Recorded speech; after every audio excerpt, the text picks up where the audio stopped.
அடிக்கடி உங்களுக்கு கை கால் மரத்து போகுதா? அப்ப இந்த பிரச்சனை தான் உங்களுக்கு இருக்கு அப்படின்னு சொல்றாங்க. அத பத்தி தான் இந்த வீடியோல டீடைல்டா பார்க்க போறீங்க. கை கால் மரத்து போறது எப்பயாவது ஒரு தடவை எல்லாருக்குமே இருக்கும் தான். அதுக்கு யாரும் பயப்பட வேண்டாம். பட் அடிக்கடி உட்கார்ந்து எந்திரிக்கும் பொழுது கை கால் மரத்து மரத்து போயிட்டு இருக்கு அப்படின்னா, அதுக்கு சில காரணங்கள் குடுத்திருக்காங்க. அது என்னென்ன காரணங்கள் அப்படின்றத வரிசையா பார்த்துடலாம். முக்கியமா கடைசி காரணம் தான் நெறைய பேருக்கு வந்து பயங்கரமா அஃபெக்ட் ஆயிட்டு இருக்கு அப்படின்றதே சொல்லலாம். நம்பர் 1 உடல் எடை அதிகரிச்சு உடல்ல அதிகமா கொழுப்பு சேர்றதுனால கை கால் மரத்து போற பிரச்சனைகள் வரும் அப்படின்னு சொல்றாங்க. அதனால உங்க உடல் எடை கரெக்ட்டா இருக்கா அப்படின்றத நீங்க அப்பக்கப்ப மெயின்டெயின் பண்ணிக்கணும். உங்களுடைய ஹைட்டுக்கு ஏத்த வெயிட் இருக்கா? கொழுப்பு ஜாஸ்தியா இருக்கா? இந்த செக்கப் எல்லாமே வந்துட்டு டாக்டர்ஸ் வந்து பண்ணுவாங்க. நீங்க பக்கத்துல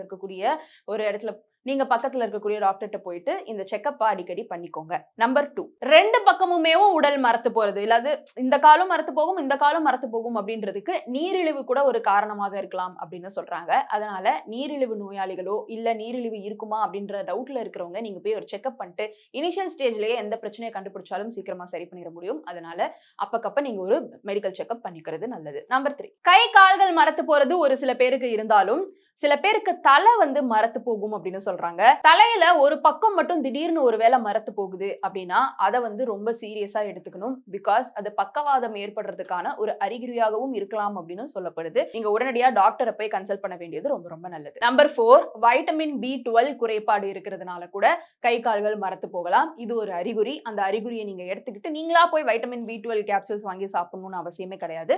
ஒரு டாக்டரை கன்சல்ட் பண்ணிட்டு அவங்க வந்து சப்ளிமெண்ட் கொடுக்குறாங்க அப்படின்னா சாப்பிட்டுட்டு மத்தபடி உணவுகள்ல இருந்து வைட்டமின் B12 அதிகமா எடுத்துக்கிறது அப்படின்றது கறி, மீன் மாதிரியான அசைவ உணவுகள்ல இருந்து கிடைக்கும்.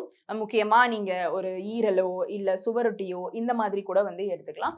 இதுவுமே உங்களுக்கு டவுட் இருக்கிற பட்சத்துல டாக்டர் கிட்ட கன்சல்ட் பண்ணிக்கோங்க. கடைசியா 5வது என்ன காரணம் அப்படின்னா மது பழக்கம் அதிகமா இருக்கக்கூடியவங்களுக்கு இந்த கால் கையெல்லாம் மரத்து போகும் அப்படின்னு சொல்றாங்க. இதுக்கு நீங்க டாக்டர்கிட்ட போகணும் அவசியம் இல்லை. நீங்க மது பழக்கத்தை நிறுத்தணும். நிறுத்த முடியலன்னா கண்டிப்பா ஒரு டாக்டரை போய் நீங்க கன்சல்ட் பண்ணிட்டு எப்படி இருந்து இதை நிறுத்துறது அப்படின்றதையும் நீங்க சஜஷன் கேட்டுக்கலாம். நோயற்ற வாழ்வே குறைவற்ற செல்வம். நோயே இல்லாம நீங்க உங்க உடலை எவ்வளவுக்கு எவ்வளவு ஹெல்தியா பாத்துக்கிறீங்களோ அவ்வளவுக்கு அவ்வளோ உங்களுடைய வாழ்க்கை ரொம்ப செழிப்பா இருக்கும். இந்த மரத்து போகிறது அப்படின்றது நான் சொன்ன மாதிரி எப்பயாவது ஒன்ஸ் வந்தா பிரச்சனை இல்லை. அடிக்கடி வர்றவங்க அது ரொம்ப ஈஸியா விட்டுறாதீங்க. உடனடியா ஒரு டாக்டரை போய் கன்சல்ட் பண்ணி நான் சொன்ன இந்த 5 காரணங்கள்ல என்ன காரணமா இருக்கும் அப்படின்றத ஒரு செக்அப் பண்ணி பாத்துக்கோங்க. இந்த வீடியோ பத்தின உங்களுடைய கருத்து இருந்தா கீழே வந்து கமெண்ட் பாக்ஸ்ல ரியா என் கூட ஷேர் பண்ணலாம்.